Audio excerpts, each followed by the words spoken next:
Abay, nakaka-depress nga daw na maglaro sa NBA team na ito ayon sa kanilang isang former player.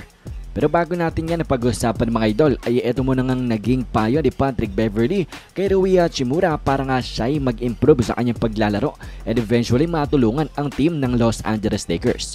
Well, pakinggan nga natin ang saglit ang mga sinabi ni Pat Bev dito nga sa kanyang podcast. He needs to do more. He needs to do more. He has to come in like I'm the second option. His mindset has to be, yeah, it's AD here, it's LeBron here, it's Austin Reeves here, it's D'Lo here, but no, AD getting it, I'm the second option. That has to be his mindset, you know, because they do need that. What made him successful, that bubble year, Kyle Kuzma, a wing with size that can put the ball on the floor. So basically mga idol, sinasabi niya nga dito kay Rui Hachimura na siya'y maging aggressive pagdating nga sa opensa sa Lakers at hindi yung parang siya'y nagsisettle na lamang.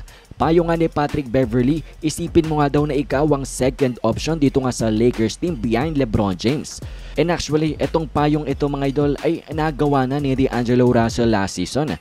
Tandaan nyo sa pag-uumpisa nun mga idol sa first few games ay very passive or hinahanap nga daw ni D'Lo etong si LeBron at AD palagi sa opensa. Kaya naman siya ay nag-struggle sa umpisa ng season, pero simula nga daw na naging aggressive siya. Hinanap niya yung kanyang mga tira, ay nag-open up nga daw ang kanyang game at natulungan niya pa rin itong si LeBron at AD.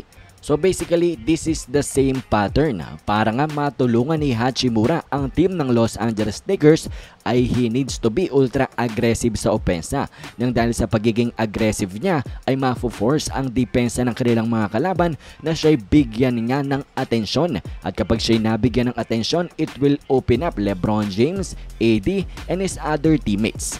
So definitely mga idol, magandang payo ang nabigay ni Patrick Beverley dito nga sa Lakers player na si Rui. At tingnan natin kung makikinig ba siya kay Pat Bev. Anyways, ngayon ay pag-usapan na nga natin ang former Detroit Pistons player na talaga nga namang parang na-depress nga daw siya dito nga sa paglalaro sa Detroit Pistons. Well, sinabi dito ni Evan Fournier sa isang interview, "Going from the Detroit Pistons to the Olympics gave me life." And well, ang meaning lang niyan mga idol ay nabuhayan nga daw muli itong si Evan Fournier nung siya'y naglaro na sa Olympics matapos ng paglalaro dito nga sa Detroit Pistons sa NBA. And well, kung alam nyo ang ginawa na itong ang Detroit Pistons last year ay maintindihan nyo at magigets nyo na agad itong ang naging payag ni Evan Fournier. Dahil ang Pistons mga idol ay nag-set lang naman ng longest losing streak in NBA history last season. Laging talo at parang meaningless basketball ang nilalaro ng Pistons team last year. Kaya naman ang naging resulta nito ay parang nawala nga daw ang joy, ang saya ni Evan Fournier sa paglalaro ng basketball dahil parte siya nung Pistons team na yon.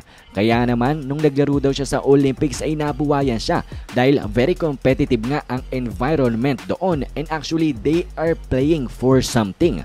At yun siguro ang gusto ni Evan Fournier. He wants to play for something at gusto niya nung super competitive ang kanyang team. Kaya't siguro napili niya na rin na umalis sa NBA at maglaro overseas and out of the NBA.